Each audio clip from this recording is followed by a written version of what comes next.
के इस वीडियो में मैं प्राणायाम करने के तरीके बताएंगे कि कैसे प्राणायाम करना चाहिए। जो ऋषि महर्षि ने प्राणायाम बताया है, 4 प्राणायाम जो बताया है ऋषि महर्षियों ने।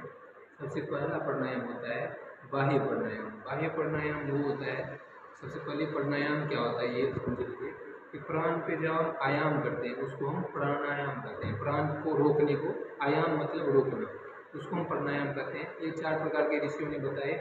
सबसे पहला होता है बाह्य प्राणायाम। इसमें हम सांस को बाहर छोड़ते हैं और बाहर ही रोकते हैं। जब हम बाहर छोड़ते हैं तो मूल बंद लगाते हैं, पेट को ऊपर खींच लेते हैं। तो आइए सबसे पहले प्राणायाम हम आपको दिखाते हैं, बाह्य प्राणायाम। सांस को पूरा बाहर छोड़ते हैं और पेट को ऊपर खींच लेते हैं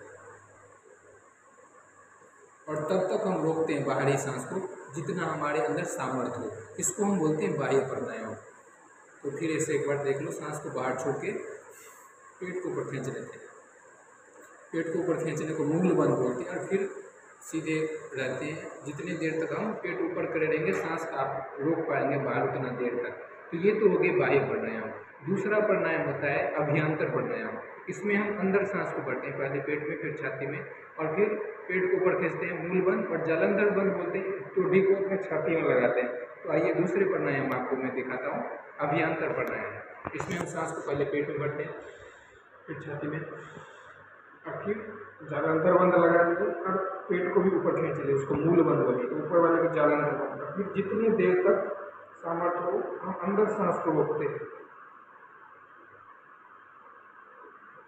तो इसको हम बोलते हैं अभ्यंतर प्राणायाम। सांस को अंदर रोकते हैं, अंदर भर के फिर पहले पेट में भरे, फिर छाती में भरे और फिर ये इसमें लगाते हैं जालंधर बंद और पेट को ऊपर खींच ले मूल बंद। तो आइए फिर से एक बार मैं आपको दिखाता हूँ करके।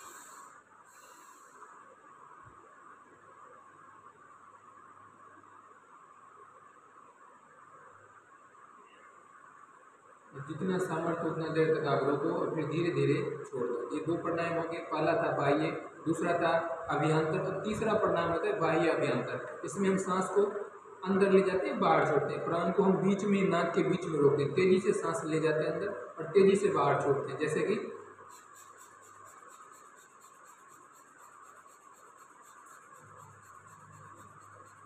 इसको बोलते हैं बाह्य अभ्यंतर प्राणायाम। अब चौथी प्राणायाम होती है, वो होती है स्तंभित, जहाँ के तहाँ सांस रोकने होते हैं। इसमें हम जैसे नॉर्मल सांस लेते रहते हैं, जैसे कि अभी हम लोग ले रहे हैं नॉर्मल सांस को लो, एकदम से कहीं पे आके उसका सांस को रोकना होता है, उसको हम बोलते हैं स्तंभित प्राणायाम। जैसे कि नॉर्मल ले रहे हैं, नॉर्मल लेते रहे, फिर अचानक से रोक देना होता है, रोक देते हैं, अभी रोक दे। अब जितना देर तक होता है आपको रोक के रखना है। ये चौथी प्राणायाम होता है स्तंभित प्राणायाम।